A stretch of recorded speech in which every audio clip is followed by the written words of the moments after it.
بالنسبه للتدخل الاخير اللي قاموا به العناصر ديال المصلحه، كان جاء على بناء اخباريه من شخص تحفظ باش يعطي الاسم ديالو.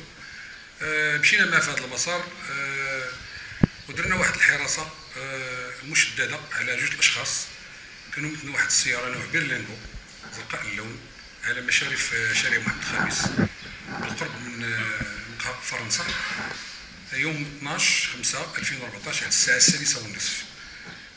تمت الحراسه بطريقه سريه لغايه ابتداء من شارع محمد الخامس، الرومبا ديال الكره الارضيه، شارع الجيش الملكي، شارع بوردو، وتم التعريج على مشارف شارع مولاي يوسف، زنقه تيزنيت، زنقه السور جديد، وشارع الموحدين. تباطأت السياره واحد الوقت اللي كيتراوح ما بين نصف ساعه الى 40 دقيقه. بعد ذلك عرجت يمين على المدخل ديال المدينه من جهه مسجد واد الحمراء، واستوقفت بساحه بلجيكا. في الوقت المعين المحدد اتصلوا بي العناصر، امرتهم باش يلقاو القبض على السائق وعلى صاحب السياره اللي هو من جنسيه لبنانيه. تم حز 8 العلب من السجائر المهربه بكل علبه، 500 ديال الخراطيش، وبكل خرطوشه 10 ديال العلب الصغيره، وبكل علبه داخل كل علبه 20 سيجاره، اي ان هذه العلبه كتحتوي على 10,000 سيجاره. يعني قبضنا 80,000 سيجاره في بدايه الامر بساحه بلجيكا. بحثنا بحث اولي مع المعنيين بالامر كل على حده.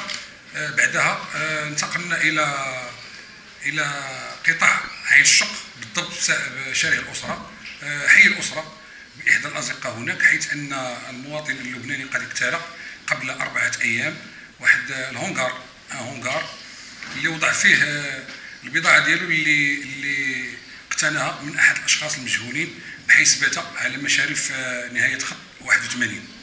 وتم حز 390 علبه من نفس العلب اللي ضبطنا المره الاولى داخل السياره بساحه بلجيكا، اي ما مجموعه بالعلب 199,000 علبه. وفي نفس المخزن اللي ضبطنا فيه هذه الكميه هذه، كانت هناك 37 ديال العلب كرتونيه تحتوي على كؤوس، كل علبه تحتوي على 72 كأسا مستورده من دوله الصين، اي ما مجموعه 2264 كأس. ربما كانت هذه التقنيه كتغطيه لكي يقنع الشخص اللبناني صاحب المنزل بالسماح له بالكراء ديال المخزن. وهكذا تم حز 199,000 علبه من السجائر، 2264 كأس والسياره.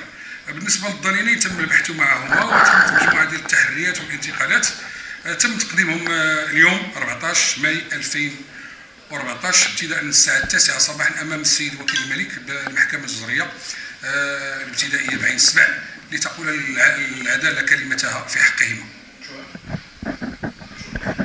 من اجل